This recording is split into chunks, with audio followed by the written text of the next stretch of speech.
A NATO e a União Europeia estão a trabalhar na criação de uma barreira contra drones, considerada fundamental para as capacidades de defesa e dissuasão da Europa. Dadas as crescentes incursões de drones e caças russos sobre o espaço aéreo de vários países, incluindo a Polónia e a Roménia. Os ministros da Defesa da NATO reuniram-se esta semana para discutir o tema, mas também a melhor forma de reagir a estes incidentes, com um número crescente de aliados a ter-se comprometido com o financiamento da lista de necessidades prioritárias da Ucrânia. O coronel Martin O'Donnell, porta-voz do Comando Supremo das potências aliadas na Europa, diz que a proteção do flanco oriental do continente é a principal prioridade. NATO obviously working with the EU, working with all allies, right, to shore up their air defenses all along the Eastern Front. And for the Supreme Allied Commander Europe, he views the Eastern Front not simply as those countries that border the East. He views that from the high north all the way down to the Black Sea, the Mediterranean Sea and beyond, and at depth. As the NATO Secretary General has said, we're all Eastern flank nations. One of the issues coming into this meeting was how and whether to shoot down Russian jets or drones, that there wasn't a uniform rules of engagement. How has that changed or evolved during this few days?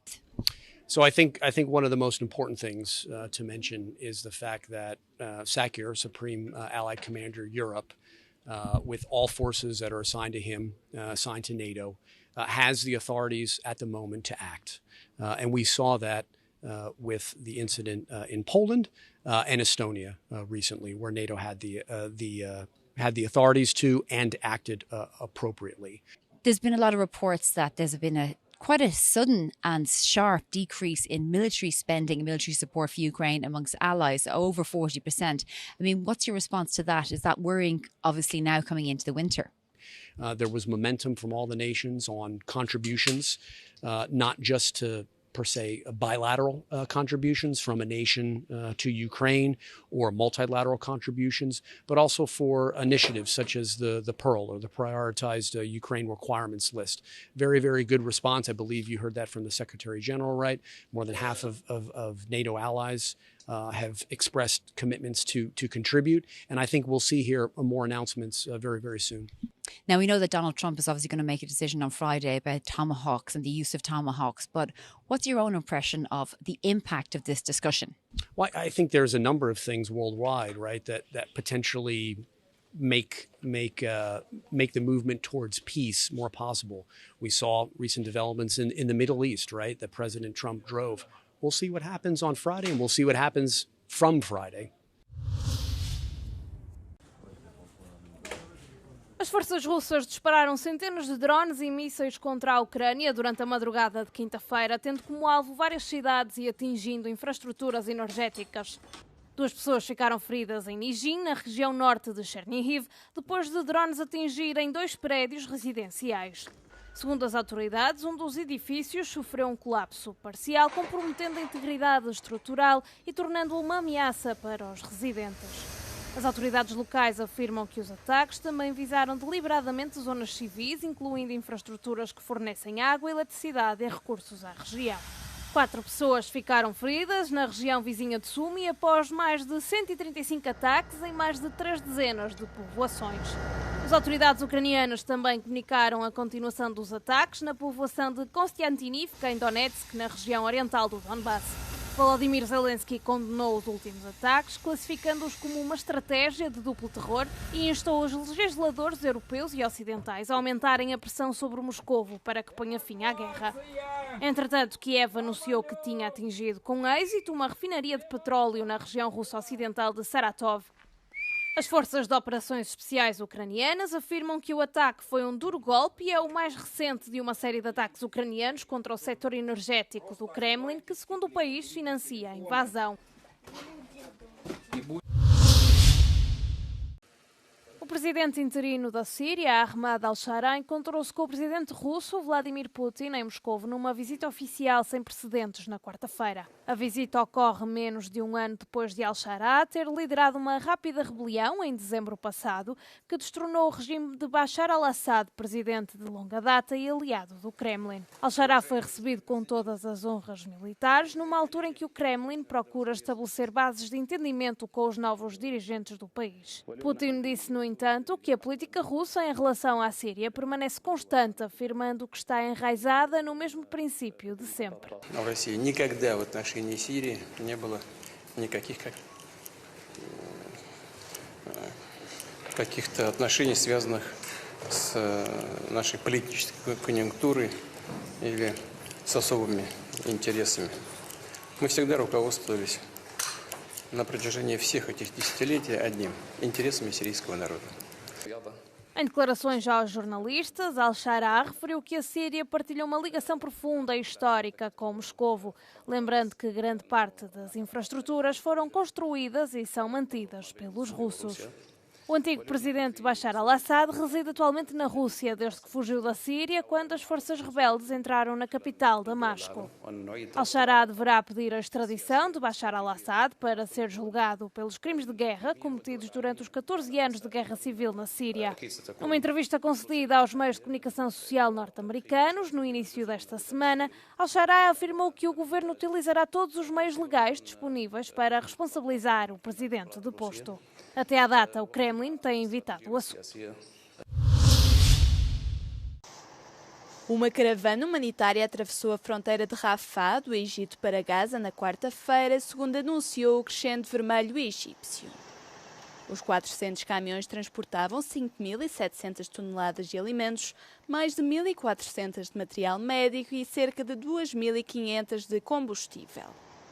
A caravana seguiu para uma zona de inspeção israelita na passagem de Kerem Shalom, antes de ser autorizada a entrar no enclave. Uma medida que faz parte da primeira fase do acordo de cessar-fogo entre Israel e o Hamas, mediado pelos Estados Unidos. O entendimento estipulava que Tel Aviv deveria permitir a passagem diária de 600 caminhões para Gaza, de modo a igualar os níveis pré-guerra de abastecimento. Mas Israel indicou que só permitirá a entrada de 300 caminhões por dia, alegando supostas violações do acordo pelo grupo militante palestiniano. No início da semana, Tel Aviv tinha já ameaçado manter a passagem de Rafah encerrada e a reduzir os fornecimentos, acusando o Hamas de libertar os corpos dos reféns mortos demasiado lentamente. Vários grupos humanitários têm pedido a Israel que cumpra os termos do acordo. O presidente dos Estados Unidos, Donald Trump, confirmou na quarta-feira que autorizou a CIA a realizar operações secretas na Venezuela. Trump disse que tinha duas razões, uma para travar o tráfico de droga e outra porque afirma que a Venezuela esvaziou as suas prisões nos Estados Unidos. A admissão surge após os recentes ataques militares norte-americanos contra barcos de contrabando de droga nas Caraíbas, que resultaram na morte de 27 pessoas. Na quarta-feira, o presidente da Venezuela, Nicolás Maduro, criticou o historial de golpes de Estado da CIA e fez um apelo à paz. O seu Ministério dos Negócios Estrangeiros considerou a declaração de Trump uma violação muito grave do direito internacional. Entretanto, os ataques militares estão a gerar controvérsia no Congresso dos Estados Unidos, com legisladores de ambos os partidos a questionarem a sua legalidade. A administração ainda não apresentou provas ao Congresso de que os barcos visados estavam de facto a transportar narcóticos. O Senado do Uruguai aprovou na quarta-feira uma lei que descriminaliza a eutanásia, tornando-se um dos poucos países onde a prática é legal. Este é o primeiro país latino-americano predominantemente católico a aprovar a medida por meio de legislação. A lei permite a eutanásia para qualquer pessoa psicologicamente apta, com uma doença que não tenha cura e que cause um sofrimento insuportável. Ao contrário do que acontece em muitos outros países, não é necessário um diagnóstico terminal. Esta medida reforça a reputação do Uruguai como uma das nações socialmente mais liberais da região, tendo já legalizado o cannabis e o casamento entre pessoas do mesmo sexo. Cientistas, arqueólogos e conservadores de museus foram homenageados na cerimónia dos Prémios Europeus do Património em Bruxelas. A Federação Europa Nostra e a Comissão Europeia premiaram 30 pessoas de 24 países e entregaram 5 grandes prémios. It's really a mosaic that tells you how important heritage it is for communities and citizens and how much extraordinary commitments, skills we have in Europe that are engaged in safeguarding and transmitting that heritage to the future generations. Um dos principais prémios foi atribuído à conservadora Inge Bisgaard, que dedica a sua carreira à proteção do património da Groenlândia, desde a arquitetura tradicional em madeira até às cabanas de expedição do século XX. Estuda, nomeadamente, os desafios colocados pelas alterações climáticas. Permafrost melting gives a lot of problems with especially buildings in remote area. And this way we are trying to make put more gravel on the houses so they come up and the water can come out. O programa norueguês de arqueologia glaciar Secrets of Ice recebeu o prémio máximo na categoria de investigação. À medida que as mudanças climáticas aceleram o recuo do gelo das montanhas, o programa documentou mais de 4.500 artefactos de mais de 70 sítios arqueológicos glaciais, representando mais da metade de todos os achados arqueológicos deste tipo em todo o mundo. People started to come to this area because of the reindeers. They moved from France to Norway, and then people settled down and starting to live from agriculture and also, of course, the hunting. Estes cientistas trabalham contra o relógio à medida que as espessas camadas de gelo começam a diminuir. It's a paradox. It's the climate change that makes us find these unique artifacts, but we have to be there to collect them. Otherwise, they will be gone. They will be taken away in meltwater or blown away. Este ano, o prémio do público foi atribuído ao restauro da Puerta de Alcalá, em Madrid.